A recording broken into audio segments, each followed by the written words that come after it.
This is the Engage Your Destiny podcast, where your destiny is our mission. Serving our active military, veterans, and families. Welcome to the show. Hey guys, welcome back to the Engage Your Destiny podcast. I'm blessed to be the founder and CEO of Engage Your Destiny, and we have an incredible story today of a dear friend of mine named Sylvester Jenkins III. And we are going to tell the story of a 5-tour combat veteran whose life has been radically transformed by Jesus, and also what he's done inside of Engage Your Destiny to radically transform hundreds, if not thousands, of soldiers' lives. I want to remind you guys that Engage Your Destiny is 100% donor funded, and all of our major donors and corporate sponsors cover the administrative costs of Engage Your Destiny. So your donation today, 100% of it goes towards directly ministering to soldiers like Sylvester and Sylvester's folks that he's going to talk about and the soldiers that he's impacted. So I want to invite you to partner with us. Go to engageyourdestiny.org, learn more, and join us on this mission. Join the fighting force behind Engage Your Destiny. All right, let's get into the show. Mr. Jenkins, welcome back to the podcast. Thank you, brother. We've done many of these together. Yes, sir, man. It's a pleasure to be here, bro. Yeah, dude. Honor and a privilege, man. I promise you by far. Yeah, for sure. It's fun sitting with a friend who we've traveled the country, the world together, ministered together, built the foundation of Engage Your Destiny. Man. You were the first post-big event, like you were the first Engage Your Destiny, leader, employee. Right. I hate that word employee, but you know what I mean? Person that came work and joined me on this mission that's now expanding. Yeah. So it's an honor to have you here, man. Man, it's an honor to be here, bro. I'm looking forward to this conversation. I'm excited. Yeah. People are gonna be blown away by your story. So this is a lengthy bio, but it's worth reading. Yeah. Sylvester Jenkins III, from Columbus, Georgia, born single parent home. Correct. Former gang member, drug dealer, and a thief. Yeah. Done it all. Done it all, man. Joined the military at 19. You served faithfully for 21 years. Yep. Reached the rank of first sergeant. You did 5 tours, 4 in Iraq, 1 in Afghanistan, so 5 combat tours. Air assault qualified, airborne qualified. You're a published author, speaker. You speak in prisons. Yeah. Travel the country speaking. You were an EYD leader employee for over 2 years. Right. You're now a pastor at Mosaic Church and still a volunteer with EYD. And you're a father of 4. You got 3 boys and a girl, a son who's born to be a football player. Yeah. And you've been married to Denise for 15 years. Yeah. 5 of them have been happy. Yeah. You like to say? The last 5, right? The last 5 have been happy. Have been happy. And you follow Jesus. Yeah. Fully devoted follower of Jesus. Come on, man. Yeah. So when you first met me, you were in a transition. Oh, yeah. You had gotten out of the military. Yeah. And you were trying to just make it as an author, as a speaker, and you were grinding it out. Mm-hmm. Grinding it out. Yeah. And what made you come a part of this mission? Yeah. So I was always praying to God, to use me for his purpose, stretch me for his will, not my will. And I always ask God to see me, help me to see me as you see me. And during that time frame, man, I was constantly serving in multiple areas of the church, prison ministry, recovery centers, just at the church doing other things outside of that. But then Pastor Bob reached out to me and he said, hey, and this was so, this is how God is intentional, bro, because I was just praying the day before about, opening a door, a place where I can make a connection, where people understand me, where I'm able to just, glorify you in everything that I do. And just so happened, he called me and said, hey, this guy named Ben Peterson called me and reached out to me. And he said he's trying to do some outreach on Fort Campbell. So I was like, man, I said, I was just trying to do that not too long ago, right? Yeah. But they turned me down. Huh. And so he was like, well, he was able to get in the door, and I think y'all guys should connect. Wow. So that's when he connected me with you, and you shared with me the story of EYD and all the things that you have been doing. And I said, man, this is the same thing that I wanted to do. And I said, man, God is so intentional, man. I prayed for it. The phone call we had, bro, was just, it pierced my heart. it pierced my heart so much, man, that I was like, man, I'm ready to ride. Like right now, let's do this, man, Yeah. And then you was like, man, I'll make you an employee, And I was like, man, you gonna pay me for this? I'm gonna put money in your pocket. I was like, man, you gonna pay me No, for I this? have high expectations. Yeah. Of course. But, yeah. Yeah, but like that in that moment, man, like I was willing to do it for free. You know what I'm saying? Because I knew your heart, I knew you were genuine, and I knew you was trying to just serve the Lord at a capacity that wasn't being reached. He never told me he'd do it for free. Yeah. I wasn't supposed to. Now, Yeah, hey, yeah. know your worth, right? You know your worth. Yeah, know your worth. Amen. And it got to the point where, we were in Fairbanks, Alaska together. Yeah. Speaking to literally thousands of soldiers. Yeah, man. And what was that like for you to go from, all right, I'm going to take this step of faith, and now I'm in probably one of the darkest regions of the country. Yeah. Ministering to soldiers. Yeah. It was so powerful, man, because I never saw myself in that light. I knew about, dealing with my background. A lot of times you think the things that you experienced in life disqualifies you, like the cracks that you experience in life disqualify you from ever being used by God. But those are the same cracks that his light shined through. And so for me, just being in that position to have that opportunity to share my story, my testimony, man, it was just such a powerful occasion, a moment that I remember for the rest of my life. Wow. So I want to dial back a little bit. Okay. And go back to that single parent home. Now, your story, really starts with a mom that worked her brains out. Yeah. And a dad that you didn't even know. Yeah. So lay it out for me. Yeah, man. So originally from Columbus, Georgia, my mother, man, worked tooth and nail, 12-hour shifts, man, working at a mill. During this meal, she was getting paid minimum wage, man, working 6 to 7 days a week. And when she would come home from work, man, I used to help her to take her work boots off. And that at a moment of time, man, it was just me and my older brother. And so for us, 2 kids, man, she didn't have like childcare. The people that did watch over us, she always had to pay them. And, that just chipped into the funds of paying a light bill or putting food on the table. So we ended up having to sleep in the car. So we'll be in the parking lot or where she worked at, sleeping throughout the night. And she'll come down when she got off work, get us ready for school right there in the parking lot, man.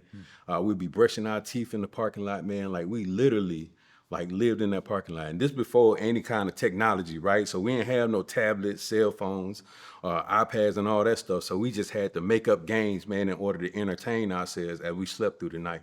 And you think, man, for a mother to be in that type of position, to not have any true protection for her kids, man, or to even raise men, right? She had to be no more of a nurturer, but to be a provider and a protector. So all that nurturing that I should have experienced in my life, I never did. My father, he wasn't really present. He was a service member too. He was in the Army. Yet and still, when it came down to having that male influence, it wasn't there. So my older brother was the father figure in my life, but he was in the streets. So he was selling drugs, running streets, staying out late and all those things. So he was my biggest influence. And I always say your environment predicts your requirement. So for me to see him doing the things that he doing, I want to follow suit. Yeah. So I honestly started running the streets along with him. But then also at that moment in time, I found myself in a position of where I kind of pivot and started running with gangs. He was more on the solo tip, but I was looking for a sense of belonging. I was looking for a sense of acceptance. I was trying to find my identity. And in that time frame, gangs got me to that point. So I got jumped in. Now, what does that look like to jump into a gang?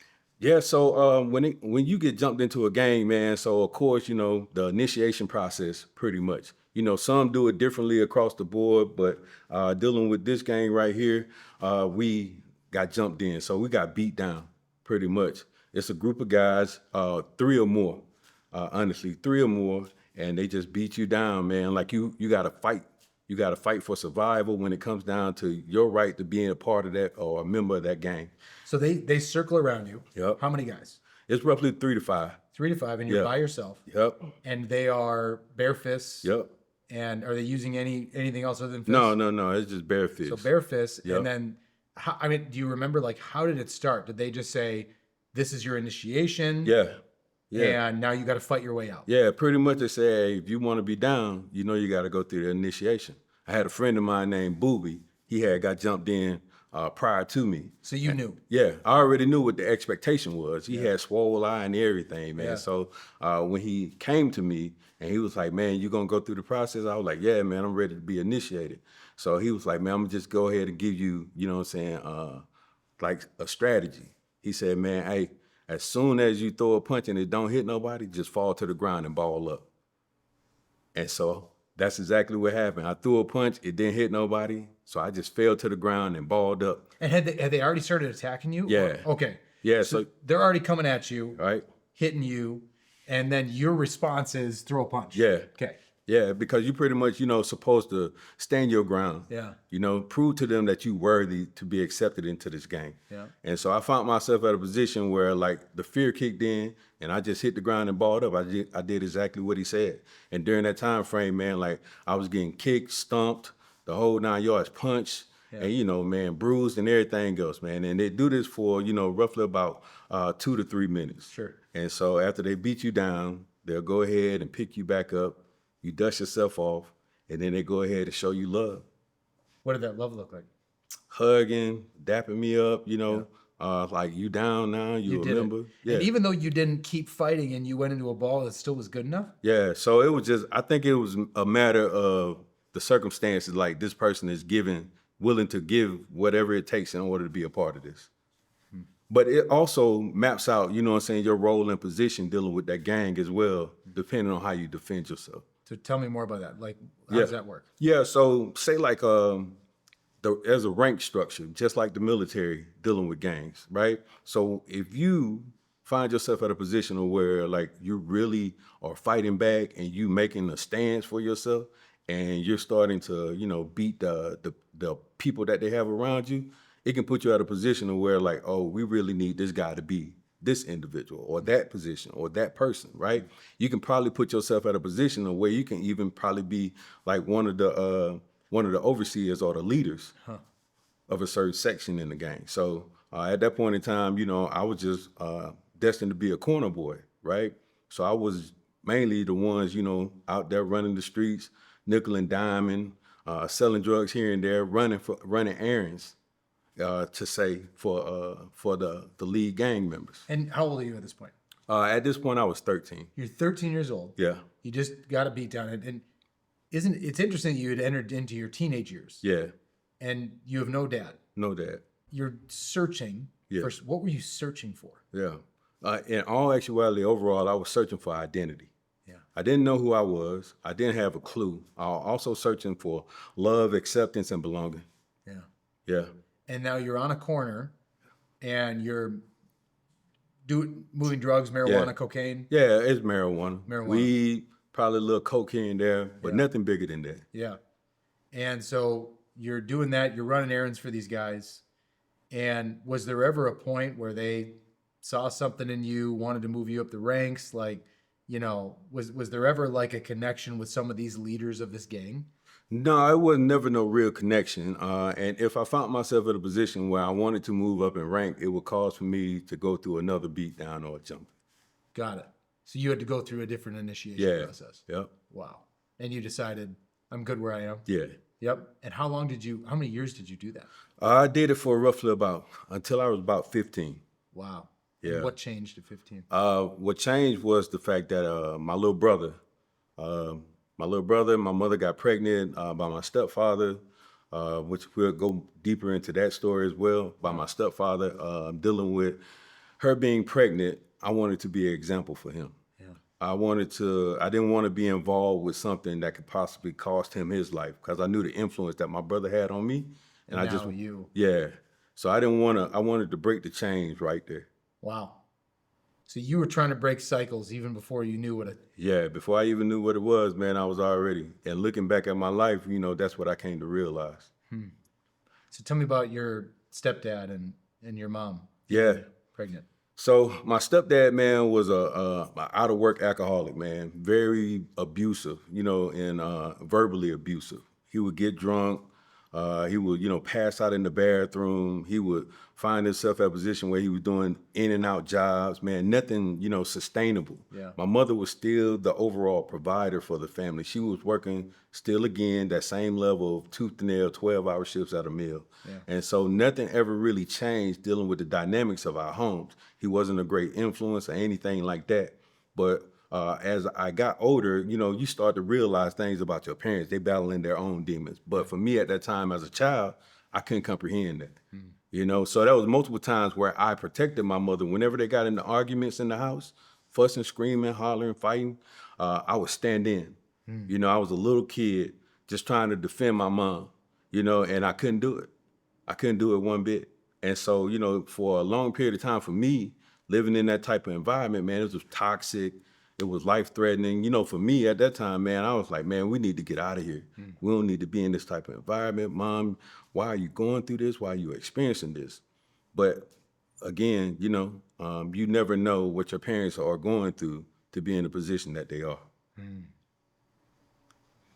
And as your mom was going through all of this, what kept her coming back to this guy? Yeah, to be honest with you, I think in all actuality, man, it was just the fact that she had a couple of other bad relationships. And at the same time, she was battling her own demons. My mother was a teen mom. She had my older brother when she was 16. Wow. So she was always on her own.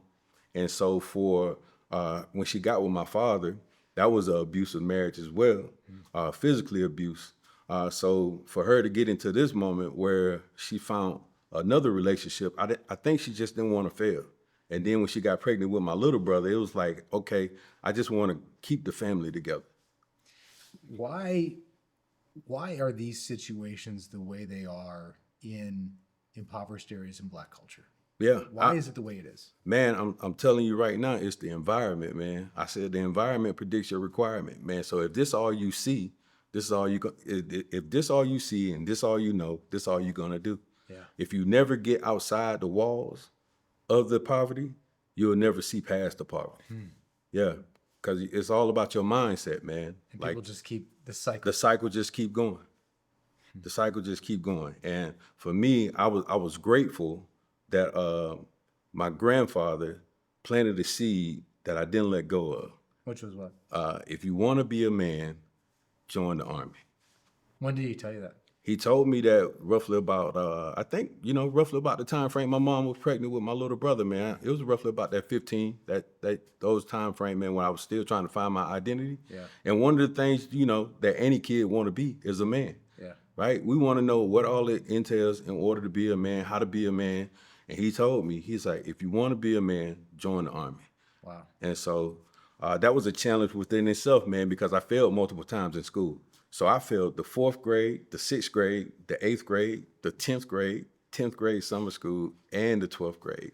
Right? How did you graduate to the next grade? I graduated in summer school. Got it. Yeah, I graduated in summer school, man. So for me, I automatically thought I was a failure, man. And one of the things, man, that I learned is that your words create worlds, right? And so my English teacher during my senior year, she pulled me outside into the hallway and told me about a grade for my test. And when she called me out into the hallway, she told me, Sylvester, I hate to break the bad news to you, but you failed the test, right? And you won't graduate. Yeah. And then she also told me that I don't think you're college material. So when she told me that I wasn't college material, I automatically thought I was done. Yeah. Right? I thought I was like, man, well, I ain't got nothing else to do. Yeah. And then coming home and sharing that with my mother, it was one of the most devastating things that I did, man, to share that with her because she didn't graduate school. Sure. So for me, I failed her, right? Because this is one of the ultimate things that she wanted all her kids to do, at least graduate school and get a good job, right? That's the mindset. Graduate high school, get a good job, get you a house and all these other things. So for me, since I didn't, meet that quota or reach that pinnacle, I felt like I failed her, man. And coming home and sharing that with her, man, like it was one of the most tears just flowing down my face, man. Like I was literally crying. I said, Mama, I got some bad news. And a lump just came in my throat right there, man. And I just started crying. And she picked my head up and she said, baby, you don't have a lick of book sense. but you got plenty of common sense. Come on. Now go get my belt. Oh, wow. Now go get my belt. Yeah. And so she whooped my behind, man, of course, and then at that moment of time, I said, man, I got to do something to change the narrative. Now, when your mom whips you, Yeah. is this a furious act? Is she screaming at you? Is she giving you a couple licks? Like, oh, man. paint the picture. Like, Yeah. what does a whipping in that situation look like? Man, let me tell you something, man. My mom was like 5'2". Yeah. Right? But hey, a threat. You know what I'm saying? I'm taller, I'm bigger than her, man. But at the same time, hey, when she say go get that belt, man, she turned into like the Incredible Hulk. I'm talking about like Fantastic Four type, Mr. Fantastic, man, how she can stretch and pull you back. When you get ready to run, she can pull you back in and tear your behind up, man, with that belt, man. I promise you. So she's is she pulling your pants down, or she's just grabbing and hitting with No, she just grabbed me and hit me, man, with my pants on. How many times? Oh, man, until she got tired. No way. Yeah, and you just take it. I promise you, man. I'm there balling, bro. I'm there balling. You know what I'm saying? Screaming, balling. It was like I can go down to the bus stop the next day and people talking about, I heard you. You know what I'm saying? I heard you hollering outside your house, bro. It was that type of vibe, man. My mom was a threat, man. Love her to this day, bro, because that's where the discipline was instilled, the initial phase of the discipline being instilled. Is that what you think it taught you? Huh? Oh, man, I mean, I know, of course, you know what I'm saying? Like, that could have been other ways. Yeah. But during this time frame, she had to stand on business, right? Mm-hmm. She had to let me know her level of authority because she was my parent. Yeah. And then I can just imagine the hurt that she felt through what I just did as far as failing in school. Mm-hmm. And she assumed that the best way possible for me to understand that as far as what I did as failing was to, whoop my behind. Mm-hmm. Now, this goes back way generational, right? The whoopings and the beatings and all this stuff, this was like a generational thing, right? And that's a cycle that we had to learn in order to break those patterns. Do you think that needs to be broken? Do I think it needs to be broken? Yeah. I believe that, dealing with certain circumstances, you would have to, there's better approaches, right? Like, I don't whoop my kids.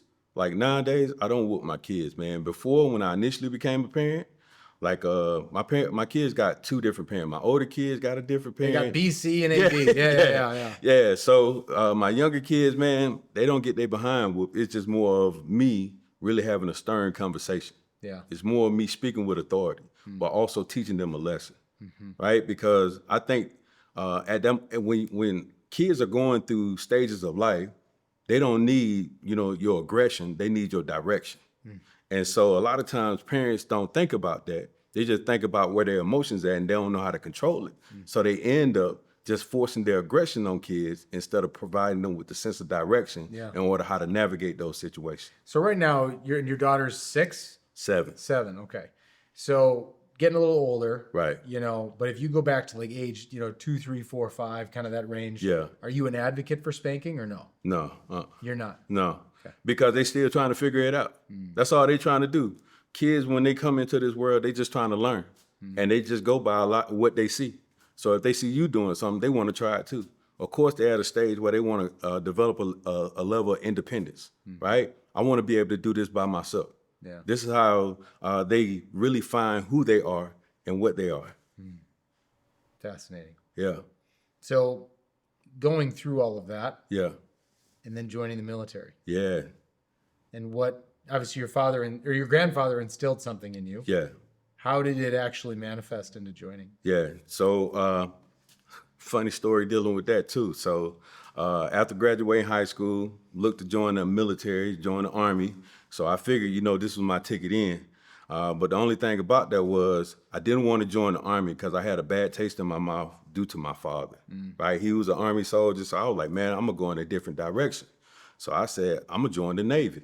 So I initially tried to join the Navy, did the ASVAB, I failed. So the next thing you know, I was like, okay, that's one branch down. Yeah. Let me try another branch. So I tried to join the Air Force, failed again. Next thing you know, I tried to go to Marines. They said they wouldn't even give me a shot, bro. They said, we heard about what you did down there at the Navy. We don't even want to mess with you. So I was like, man. So I had a friend of mine who told me, it was like, hey, why don't you join the Army? You know, we can go on the buddy program and we can go in together. The Army will take you. Yeah, the Army will take you and all this stuff. So I was like, okay. Wow. Yeah, I said, man, what else I got to lose, right? The only thing they could tell me is no. Yep. So I took a shot and I went up there and I failed the piss test. Failed the piss test, and the next thing you know, here's the thing, my recruiter didn't give up on me. Man, I still talk to him to this day. To this day, I still talk to my recruiter. And he didn't give up on me. He said, hey, this is what I'm going to do.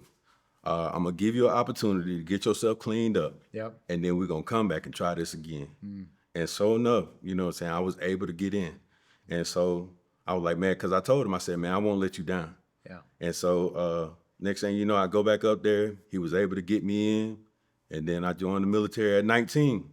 And it was one of the most breakthrough experiences I ever had, man. Like when I'm talking about, did basic training at Fort Benning, Georgia.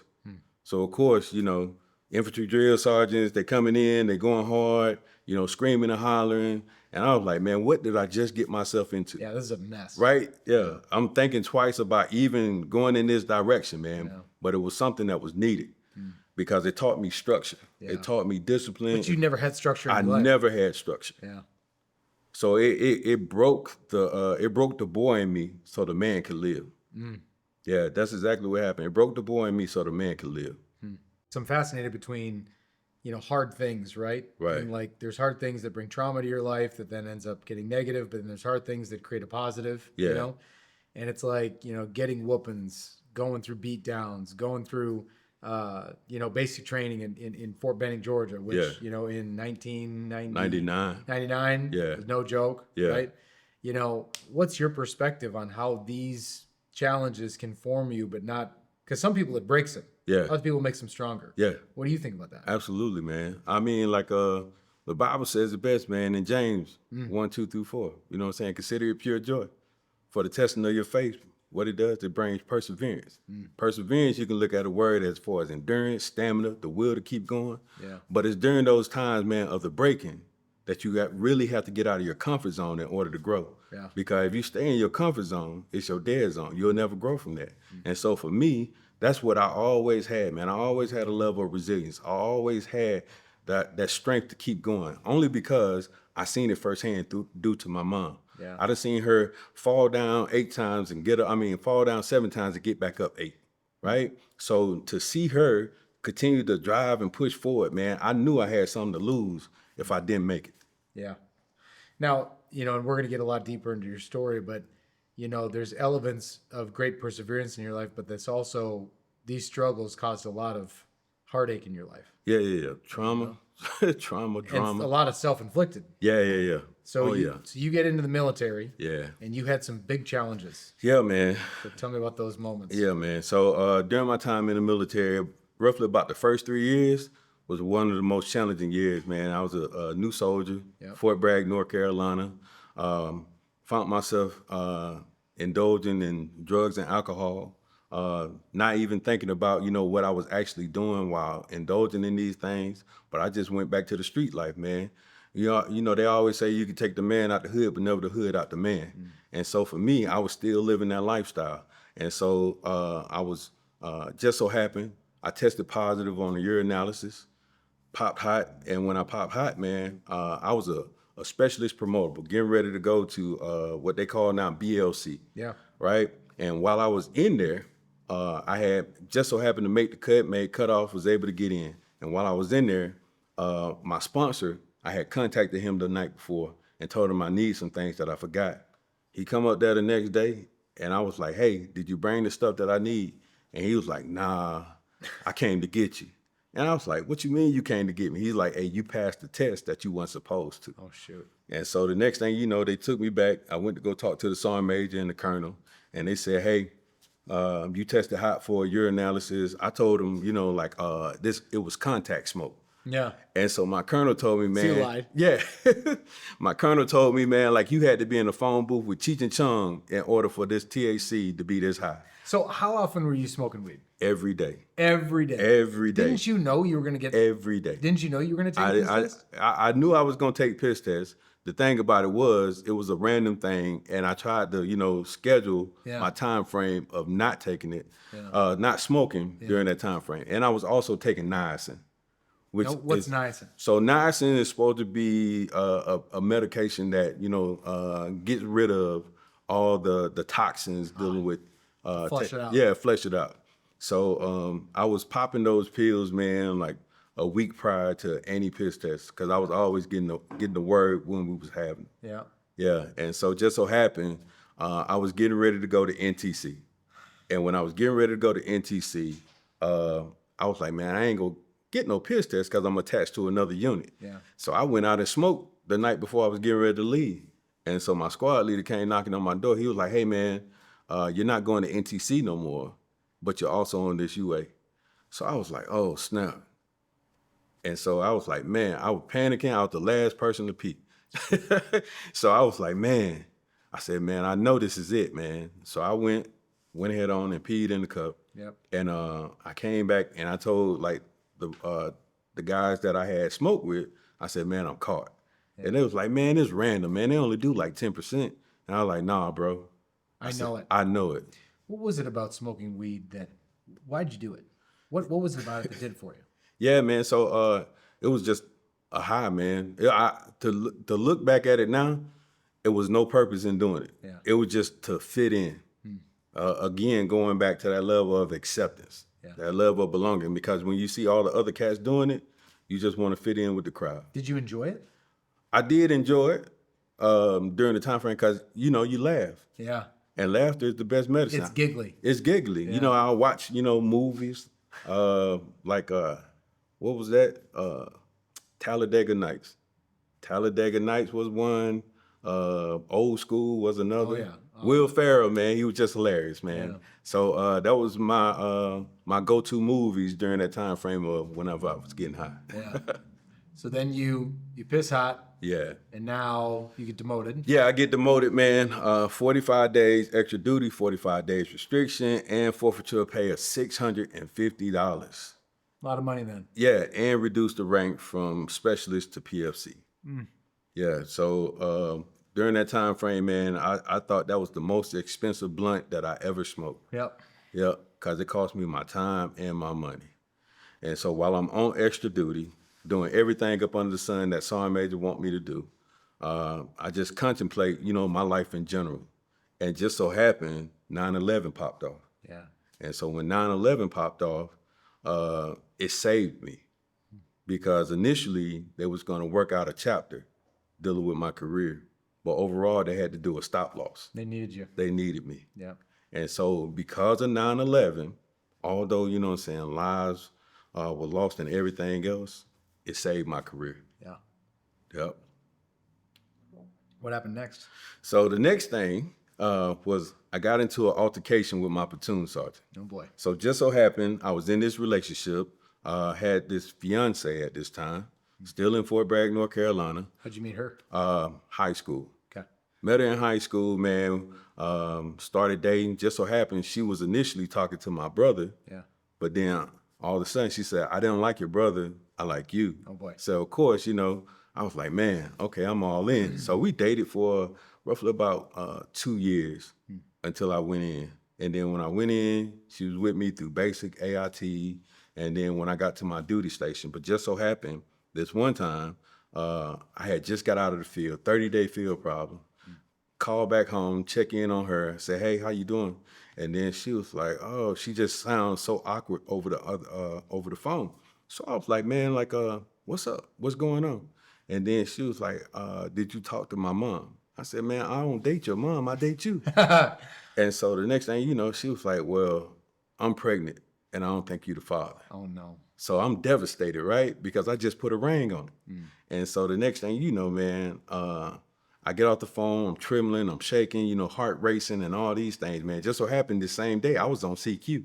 Wow. So I went to the NCO that I was on CQ with, and I told him I got to go. And so he was like, yeah, man, you can go catch a nap. You know what I'm saying? Go ahead. And so I was like, nah, I got to go home. And then he was like, what you mean, man? Like, go home? I was like, yeah, I need to go home. I said, I got an emergency that just popped up and I really need to go home. So he was like, hey, if you can find a replacement, that's cool. So I went around, man, didn't have no money in my pocket, flat broke. And I had a watch on. So I went knocking on doors, man, in the barracks, asking everybody and their mama, like, would you replace me on duty? So the next thing you know, this one guy, I gave him a watch as collateral until I got paid on the first. And he covered down my shift on duty. Then I reached out to another friend of mine who was at another unit.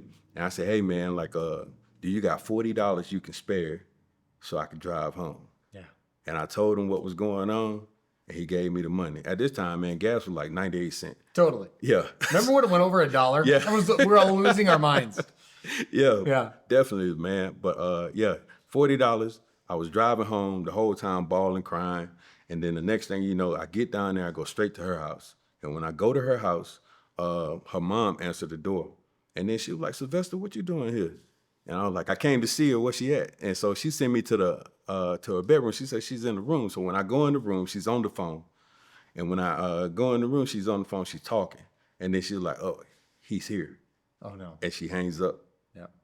And so I'm sitting at the edge of the bed, still in my BDUs, right? Trembling, shaking, rubbing my hands together. And then she was like, what are you doing here? And I was like, man, how could you do this to me? So at that moment in time, man, I just reacted, right? And I started choking her. Man. I was like, man, how could you do this to me? You know what I'm saying? I loved you. I wanted to be with you for the rest of my life. And you sit here and get pregnant by somebody else. And so I'm literally, you know what I'm saying? And her mom comes in, pulls me off. So like, how hard are we choking? Like, are you trying to kill this woman? I'm trying to kill this woman, bro. I'm literally going in. Yeah. And so at that time, man, I found myself being pulled off her by her mom, and I'm getting ready to run. And when I'm getting ready to run, her mom said, wait, don't go anywhere. So I was like, what? Like in my head, I'm thinking, man, like I just tried to kill your daughter. And so she took my hands and she started praying with me. Right there in the room? Right there on the spot, bro, in her living room. And your girl is sitting there like crying, upset. Hey, she's in her room, man. She's Yeah. in her bedroom. I was in the living room because I was trying to skate to the door. I got it. And Yeah. so she had told me to wait, you know what I'm saying? She grabbed my hands and she started praying with me. Wow. And when she started praying with me, she said, I don't want you to go nowhere. I want you to stay here tonight. And I'm saying in my head, I just tried to kill your daughter. And she was like, yeah, I want you to stay here because I think if you go out there, you're going to do something crazy. Wow. So she gave me a pillow and a blanket. And then I was like, man, thinking in my head, okay, when they go to sleep, I'm going to go in here and kill this girl. That's literally what I was thinking. And sure enough, man, instead of doing that, I wrote like this 4-page letter expressing my emotions to this girl, telling her how much I loved her and everything else up under the sun. And then that following morning, I left their house, went back home to my mom's house. And when I went over there, she was like, baby, what you doing home? And so I told her, I said, she broke up with me and I just started crying and I laid my head in her lap. And then she was like, where my shoes at? I'm finna go get this. You know what I'm saying? Your mom's yeah, just a hey, beast. gangster, man, Yeah. gangster. My mom was gangster. And so in that moment I said, no, mom, I just want to lay here. You know what I'm saying? I just want to lay here. And at that moment in time, man, that was like one of the most comforting moments for me, Yeah. you know what I'm saying? Just as a young man, because I never really experienced it or realized it during the time frame of me being her child. So you go back to base. Yeah, I go back to base. And when I go back to base, my squad leader came to me. He was like, man, I heard you had a family emergency. And I told him it was my aunt, right? I told him my aunt had an accident. She went to the emergency room and I just went home, right? So that was like covering up the lie, whatever I did. So I get outside the formation. And when I get outside the formation, my platoon sergeant, he just started going in. I'm talking about accountability. Where was you at? Why you didn't contact us? Cussing me out. So he get in my face. Yep. Didn't ask any questions. Didn't ask any questions, man. You know, like first it started off with the knife hand. Then it started him being eye to eye with me. Then it started spit flying on me, man. So I'm turning my head. And the next thing you know, I tell him, I said, hey, Sergeant, if you don't get out of my face, it ain't going to be my mouth talking. It's going to be these hands. And so the next thing, oh, you going to fight me? You going to fight this? And so the next thing you know, I swing, I miss. So I swing, I miss. So the next Did thing he move out of the way? Yeah. Yeah. I miss. So he tackles me, we wrestling, we're all over the ground. You know, we start to get a crowd around us. They break us up. And as soon as they break us up, they pull both of us into the office, first sergeant office. Now I'm standing outside in parade rest. The platoon sergeant is inside, talking to first sergeant. Next thing you know, they call me in. I come in, and the first sergeant asked me, he's like, "Did you try to hit one of my senior non-commissioned officers?" And I was like, "Roger, first sergeant, but," and he's like, "That ain't what I asked you. I'm gonna ask you this one more time. Did you try to hit one of my senior non-commissioned officers?" I said, "Roger, first sergeant, but," he was like, "You keep on adding something to this." And so I was like, "Roger, first sergeant." So he dismissed me right there, and the next thing you know, I got an Article 15. Now, what's an Article 15? So Article 15 is UCMJ, right? Uniform Code of... Uniform Code of Military Justice, right? This is where punishment comes into play. Yeah. Non-judicial punishment, right? So this puts you in a position of where, like, if you get let's say restriction, right? Like you can't go nowhere. Punishment, right? You're grounded. Yep. You can't do nothing. So for me, it was I got my rank taken from me at that time dealing with that, man. So this situation put me at a point where I just thought I was born to fail, bro. Yeah. Yep. So that's a little bit about my initial state of my military career, my first 3 years. So you lost rank, you lost money, you lost Yep. everything. Why'd you stay in? Why'd I stay in? I stayed in because I didn't have nothing else to go to. Nothing else. Nothing else, man. Like my mom told me, don't come back home. Yeah. Cause ain't nothing here. Nothing here. Nothing here. I just lost, you know what I'm saying, my girlfriend, the fiance, the hood environment just wasn't that type of lifestyle. If I went back to that, that's exactly what I would go fall into the realm of. So my mom said, "Hey, don't come back here." And what year is this? Is it 2002? Where roughly about 2000. So was the war starting to become... Oh yeah, man. I can remember that day like it was yesterday, man. So when I didn't see the towers get hit, like I had to watch it on the news, right? Yeah. So it was like 2 weeks later because we got activated as soon as all that happened. So initially we was down at the motor pool, and then all of a sudden a friend of mine was like, "Hey man, have you heard?" I was like, "Heard what?" He was like, "Man, a plane just flew into the World Trade Center." And so we was all down there crowded around this radio, man, just listening to the news, dealing with what happened down there at the World Trade Center. Yeah. And then all of a sudden we got the call, man, "Hey, go pack your A bag, go pack your B bags, and come back down to the motor pool." So we was ready to go. Yeah. And we stayed down there, man, fixing vehicles, getting them 10-20 standard, getting them up the parts so we can deploy, right? And so we just stayed down there, man, eating MREs, just waiting on the call. And then all of a sudden they let us go. And we had to start building a perimeter around Fort Bragg.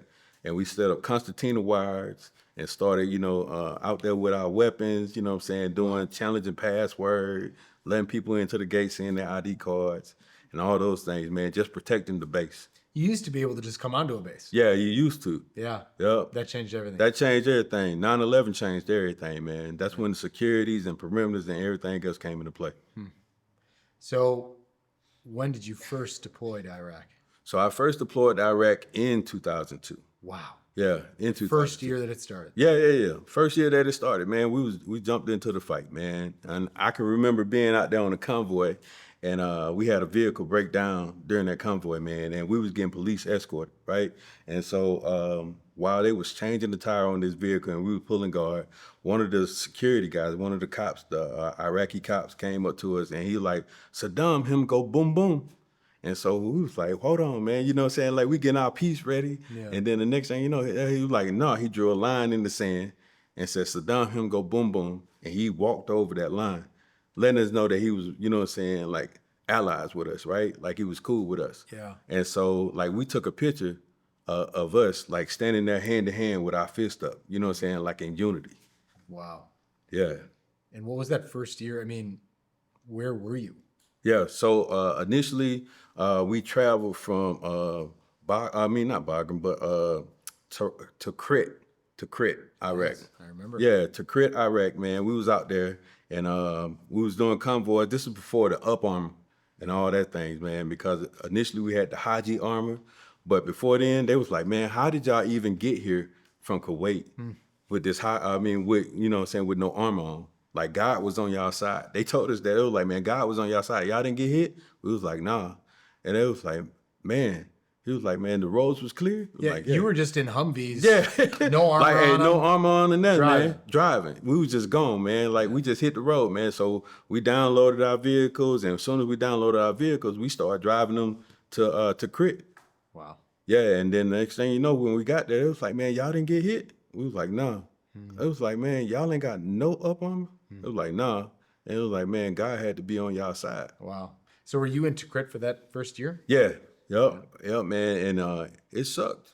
It There was nothing there. Yeah, it was nothing there. You know, they were still trying to get everything together. Also dealing with that, man, just getting adapted to the environment, sleeping quarters, because there wasn't really any type of sleeping quarters. You think about, like, we was living in abandoned buildings, right? Still trying to get adjusted to that lifestyle and everything. Sleeping on the floor? Yeah, sleeping on the floor, sleeping bags, whatever we packed. And then also the MREs, man, there wasn't really any type of meals or anything like that. The DFAC and all that stuff wasn't built up yet. Then also when it came to like the PX trailers, man, they was gone just like that. They was empty. As soon as they got a shipment in, man, they was done. And this was during the time of calling cards, so you couldn't contact your family like that. Wow. So you were totally cut off. Yeah. So you came back in 2003. Yeah. What was it like coming home for your first time in a combat zone? Yeah, man. So, I'll be honest with you, man. Anytime that you go over there and you come back home, a part of you stays there. Yeah. A part of you stays there. You don't come back the same way, man. You start to be more vigilant about how you observe, the scene around you, man. And so for me, coming back, of course, I had a little change in my pocket, but at the same time, I was more vigilant about, my surroundings.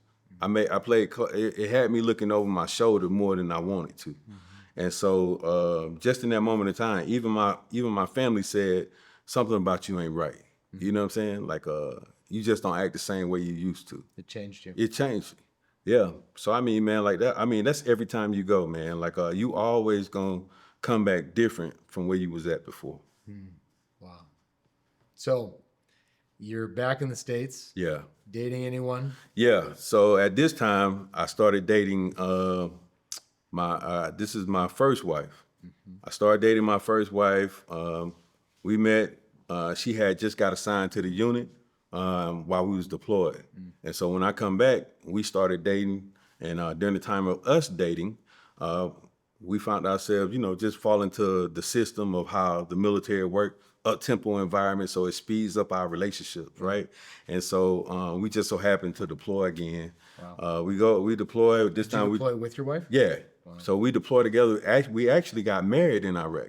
What? Yeah, we actually had a ceremony and everything, man. Wow. So we had a ceremony over there, and when we had this ceremony, they did it at the chapel. We went through premarital counseling, but we couldn't officiate it. We couldn't make it legal. Right. So we had the ceremony, but the actual marriage wasn't legal. So when we came back home on R&R, we went down to the Justice of the Peace and got a legal marriage over there. But the whole ceremony, DFAC catered it and everything, bro. So it was kind of crazy. We even had one of the little Haji vans that go back and forth that had just married on it. Wow. Crazy, right? Yeah. What was the difference between your first and second tour? The difference between my first and second tour, I knew what to expect. Yeah. So I knew what to expect. It was just flipping a light switch on. So it wasn't like I was going into an unknown territory. Yeah. It was like I was more equipped and prepared. And so before, it was like, I don't know what's going on. So of course you feel a level of anxiety. You don't have any type of clarity or control, and you just winging it, right? We didn't have there wasn't no like base uniform you can wear wherever you want to. The gear that we wore was just, like a flak vest. It wasn't all this gear that you have now, like IOTVs and ACHs and all this stuff, man. We wore the old school stuff, right? The BDU pattern stuff. And so going into this environment, man, we knew what to expect. We knew how to handle ourselves. Our vehicles were up armored. We was just taking over other people's vehicles. So it was like all we had to do was just come in and just find our place. Where were you at with God at this point? I wasn't nowhere with God at this point. God was nowhere in the picture. Even getting married. Even getting married, God was nowhere in the picture. Nowhere in the picture, man. I never took time to give him my time, do anything with God, think about God, or do The whole situation, man. Like I had a sense of belief. I was curious, but I wasn't, you know what I'm saying, at a point where I was ready to dive in dealing with that area You were of my living life. your life. Yeah, I was just living my life, man. I was just living it as it comes, just floating. Yeah. There's a lot of infidelity in the military. Oh yeah, absolutely. And how did that start to get into your life? Yeah, absolutely, man. I mean, like just dealing with that relationship alone, man. Like when my ex-wife, when she deployed, you know, of course, that was a year, that was 9 months. That your wife's gone. Yeah, And you're that she stateside. gone, and I'm stateside. So during that time frame, man, like I was out there, man, like doing everything up under the sun, still, you know, smoking, still drinking. This time when I was smoking, I was just calculating it, right? I was being more cautious and aware of how I smoke, right? And so also with that, when it came down to my marriage, I wasn't committed to that. Yeah. You know what I'm saying? I didn't even understand what I was supposed to do as a husband. I didn't understand what a marriage was all about, the purpose of it. I was just going by what I see. Nobody really sit here and say like, hey, this is what a marriage is supposed to be, and this is your role and responsibility as a husband or a spouse or a wife, right? Yeah. So I was just winging that. So for me, I'm still like in the streets, you know, hollering at females at the club, sleeping with other women. I'm out there, bro. Like when I say I'm out there, I'm out there. And so like same thing for her though, you know. She was young, man. I think at the time when we got married, she was only like 19 or 20, right? So I think I was about 23, 24. Yeah. So for me, it was, you know, we was both young, didn't have any sense of identity or instructions as far as what we were supposed to be doing. So we was just winging it. And all of a sudden, man, like I came down on orders to go to Fort Hood. And so when we came down on orders for Fort Hood, she was originally from Killeen. Really? Yeah, so this was her, you know, her territory. I don't know nobody, but her whole family's there. And so when we get out there, you know, we fall back into the swing of things, man. Her folks in the streets, you know what I'm saying, her sister out there. And then all of a sudden, man, like I fall back into the realm of what, hey, I never left it. Yeah. You know, I just go right back into it. But at this time frame, man, like we both was just young, dumb, and didn't have no clue of what it meant to be dealing with a marriage or a husband or a wife. And so next thing you know, she found somebody else while I was deployed. And then she came out there, and that's when she got pregnant with my son. And so when she got pregnant with my son, she came back, but I was still out there. And so this is where we transitioned into that point of where I lose, you know what I'm saying, I lose a close friend of mine because initially while we was out there, man, like everything was cool, you know, spouse was out there, we're in a new place, we just living life, dual military, Yep. the money's good, it's just me and her, and then all of a sudden she get pregnant, she go back.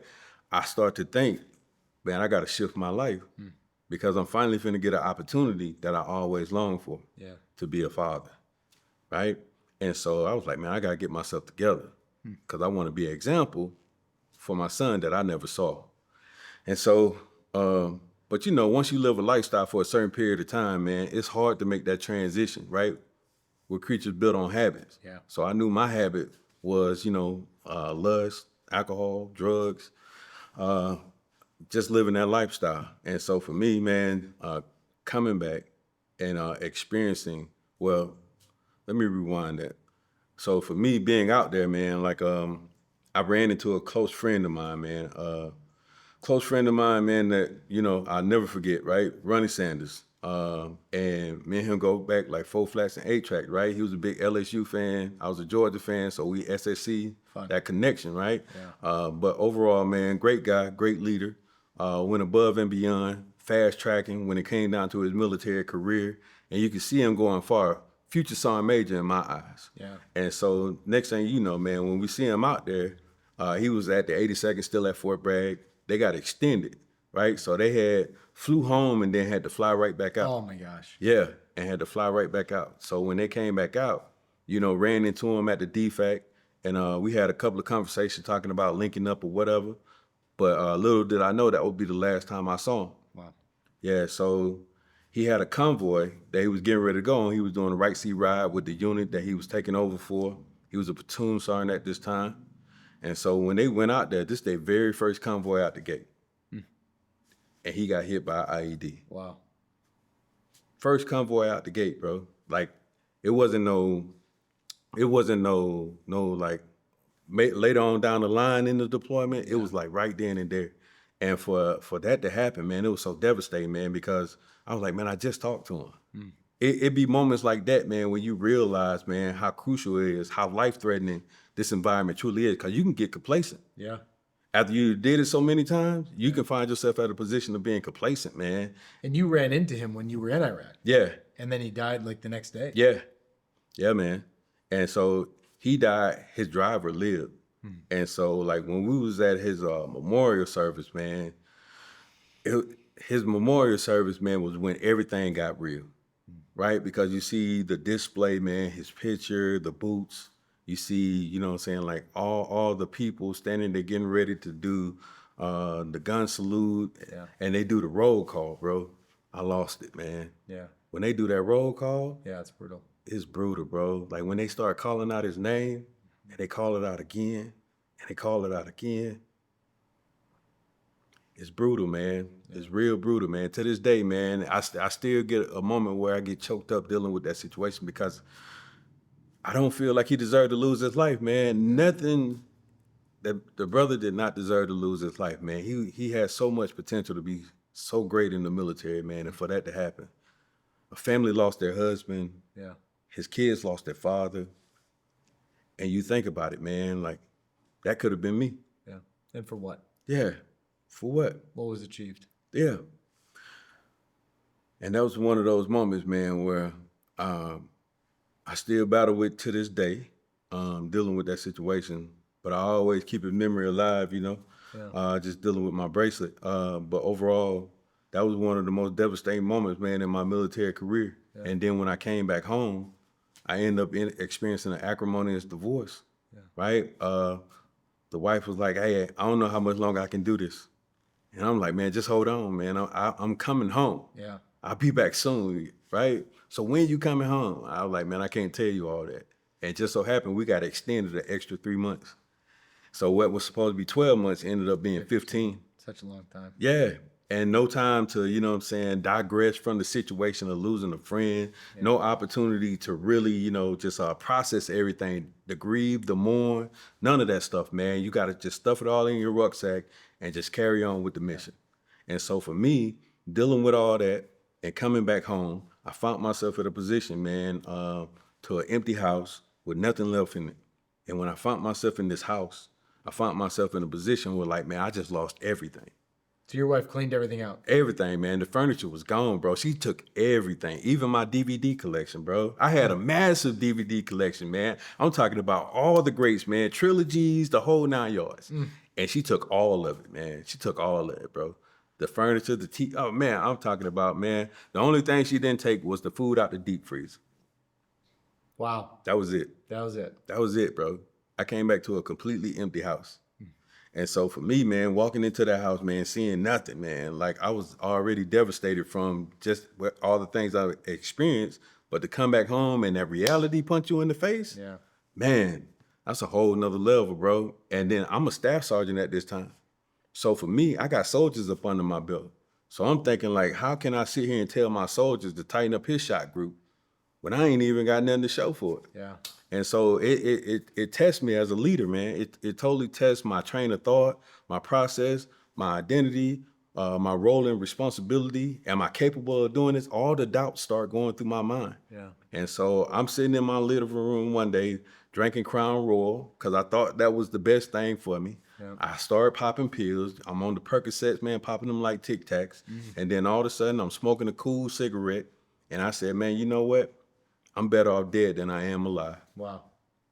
And at that moment, man, I said, man, you know what? If I kill myself, my son will get my SGLI, my insurance. So I know, you know what I'm saying, he'll be straight, but I won't have to deal with this pain no more. Is that a contributing factor? Do you think military people killing themselves? What's that? The money? The money? I wouldn't say it's the contributing factor.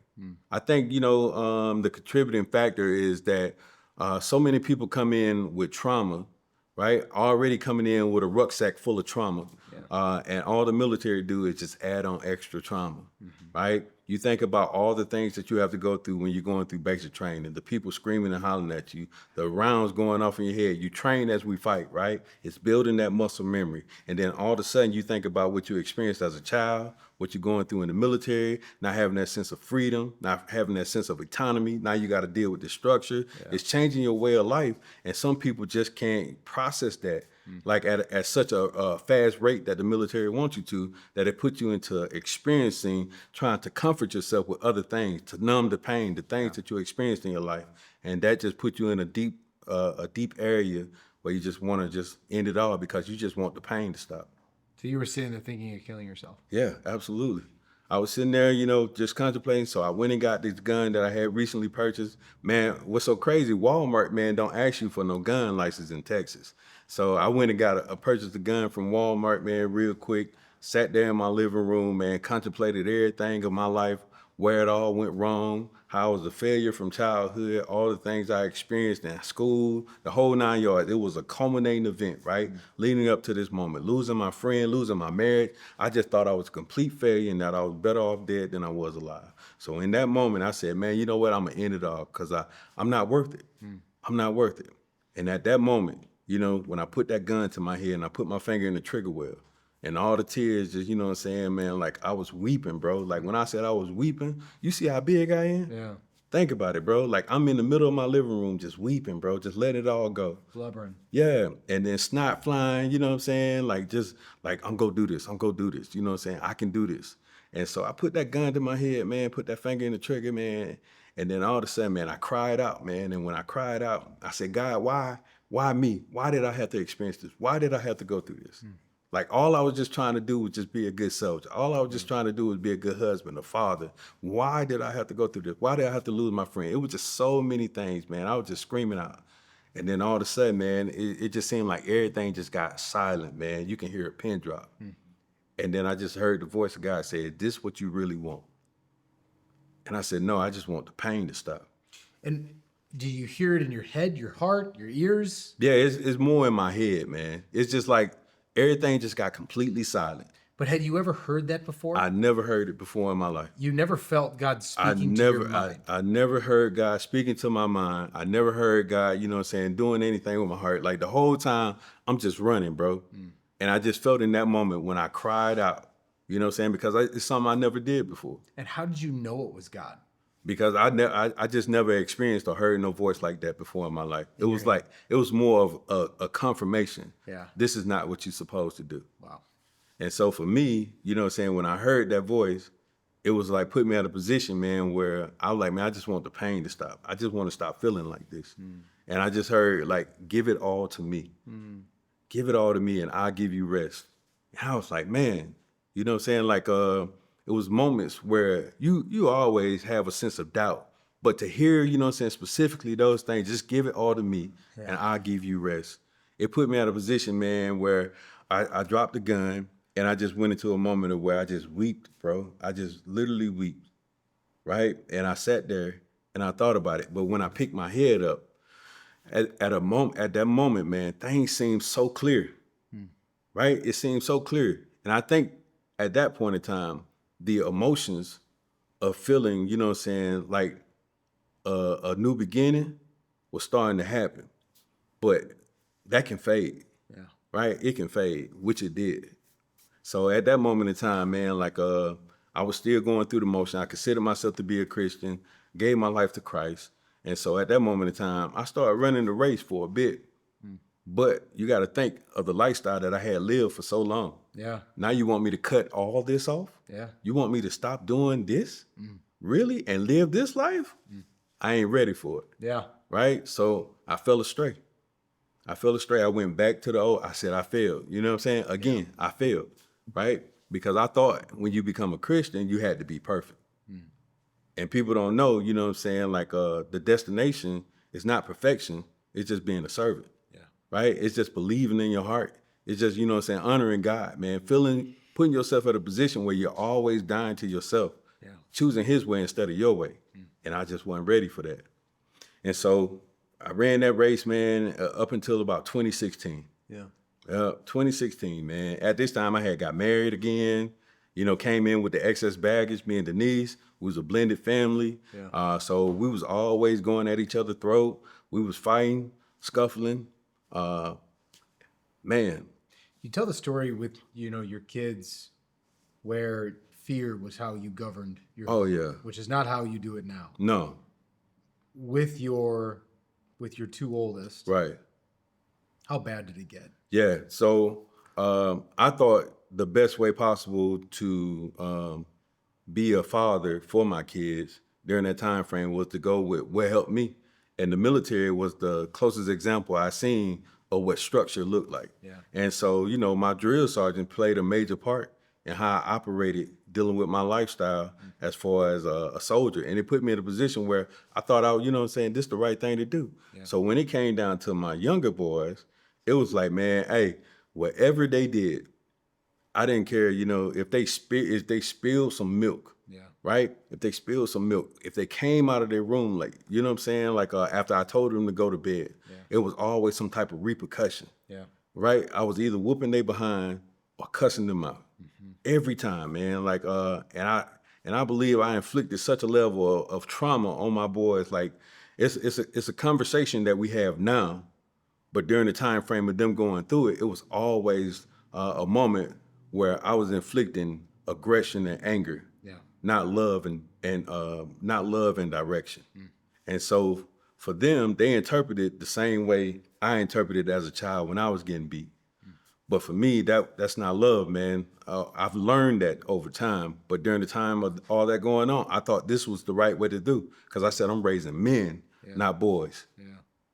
And you would, like if they wanted to get up in the night to go to the bathroom. Yeah, man. So I had a moment where my oldest son, he's in the Air Force now, man, like in Germany. Yeah. And so like when he was younger, he used to wet the bed.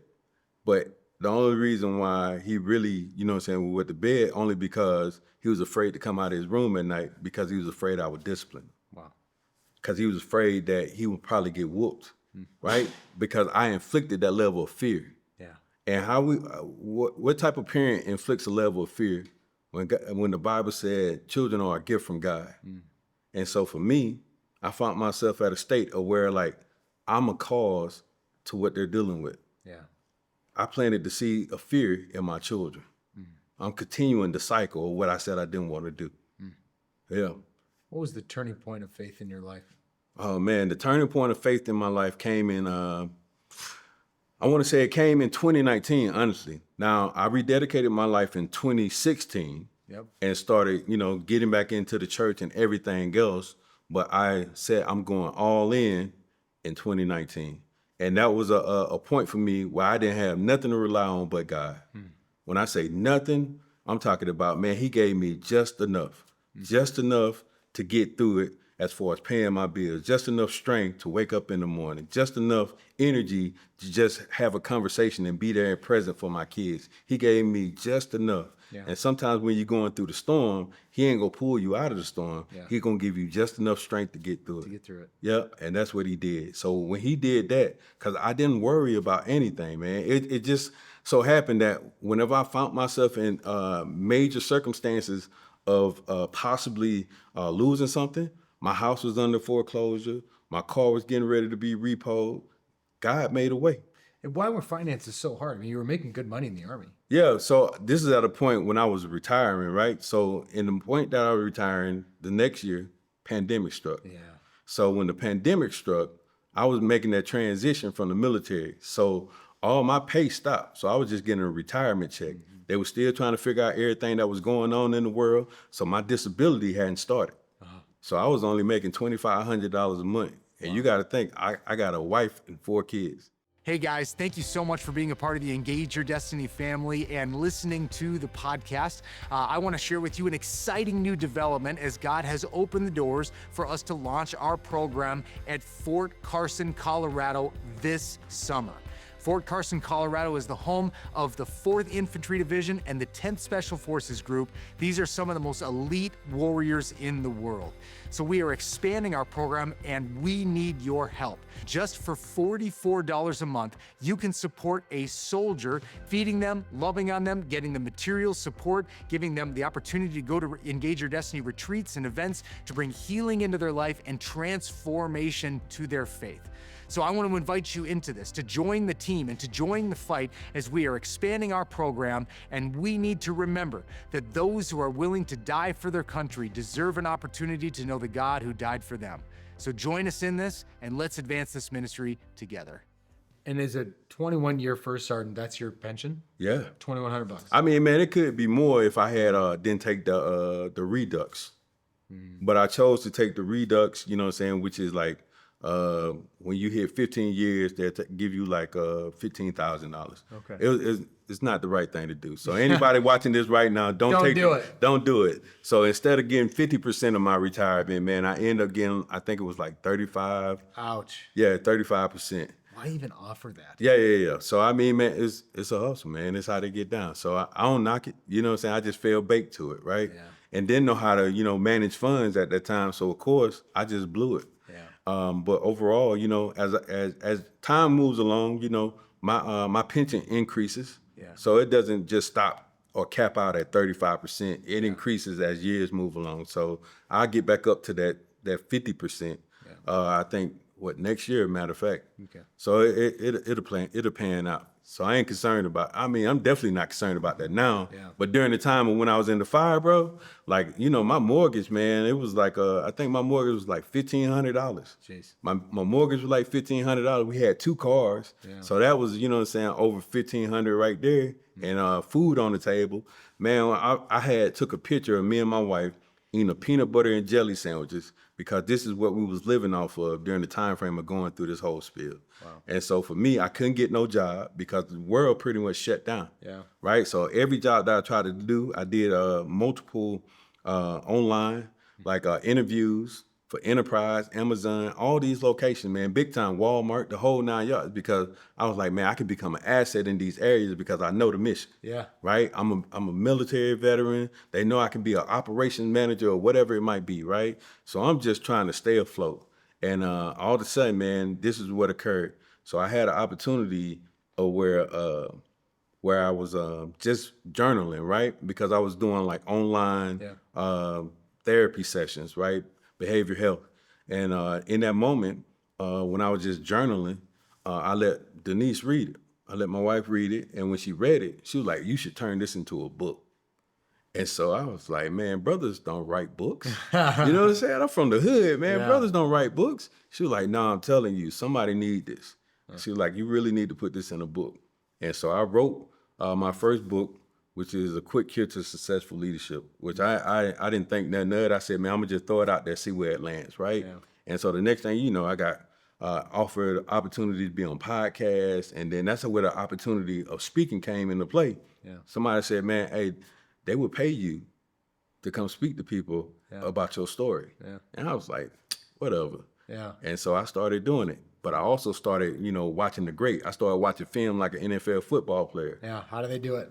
Yeah. How did they do it? Les Brown, Brian Tracy, what's my man name? Tony Robbins, sure. All these, Bob Proctor. I watched all these guys and studied them like film to see where they had that pivot, that moment where they was talking about. And I watched all this stuff, man, and I was going out here and I started speaking to high schools and colleges, like most of them are online. And when I did it, the revenue started coming in. Yeah. And at that moment in time, I completely heard God say, you know what I'm saying, you got everything you need. Wow. You lack nothing. Yeah. I gave you everything you need. Mm. And so at that moment in time, I said, man, I'm going to serve you wholeheartedly. I'm going to give you all. And I went full throttle, man, for the Lord. Wow. Yeah. So, and that's what pretty much brought me to this point right here, because as soon as I started just going all in for him, doors started opening left and right. Look at the relationship we had, man. Yeah. I came working with you. God brought me to you. He brought you to me. Yeah. And we're here today. And then think about where I'm at today, man, dealing with being a pastor. This wasn't on my bucket list, bro. Yeah. It wasn't on my bucket list at all, man. I said, man, being a pastor was nowhere on my journey. Well, could you share, Mosaic is a church of how many people? 2,500 people. 2,500. It's a big church. Yeah. And you got in there and you kind of realized there really wasn't a discipleship for new believers. Right. Which I think is a systemic problem in America. Yeah.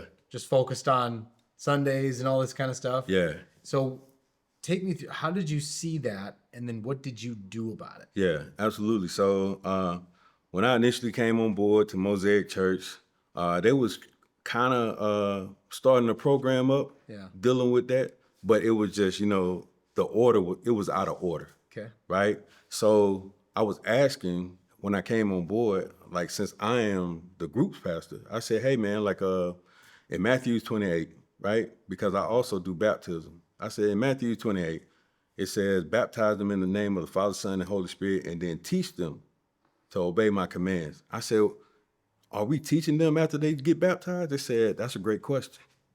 We're not. Yeah.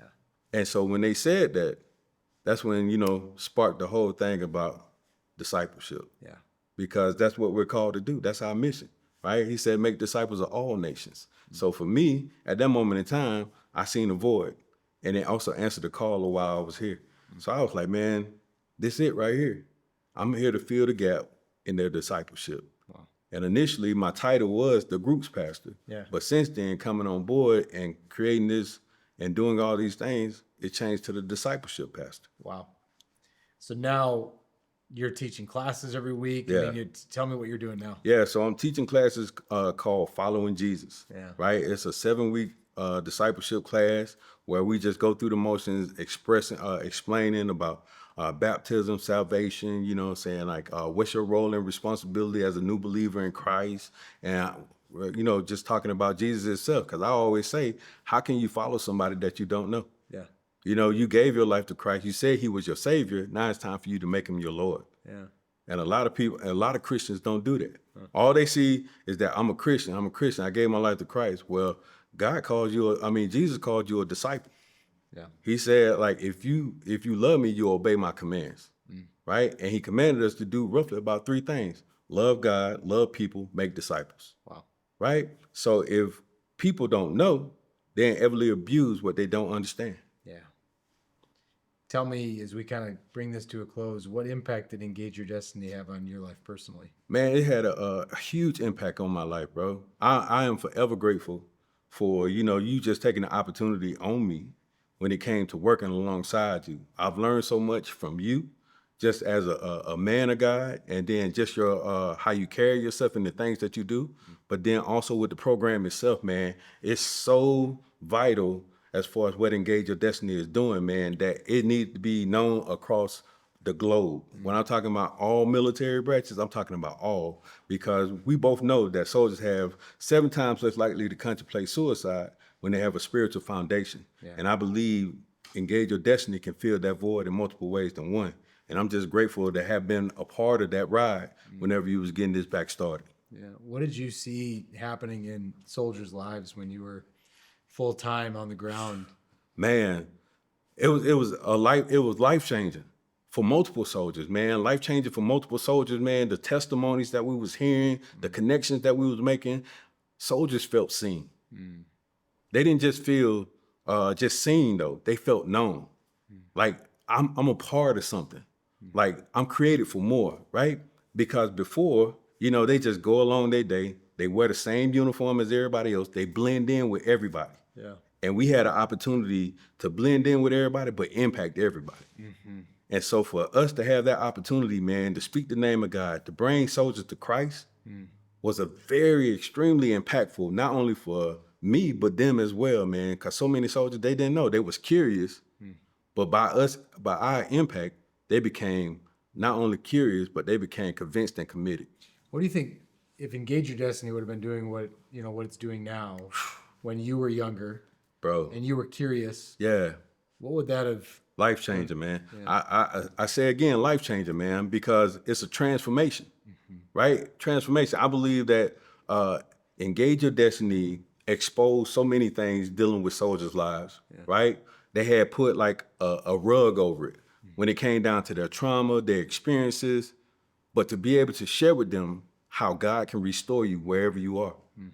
To let them know that, you know what I'm saying, you might be broken, but it's not broken beyond what God can restore. Yeah. And so to put that in perspective for them to change their paradigm in that area gave them more sense of life, right? To help them to be encouraged to go out here and fight the good fight when it comes down to service, being in the service.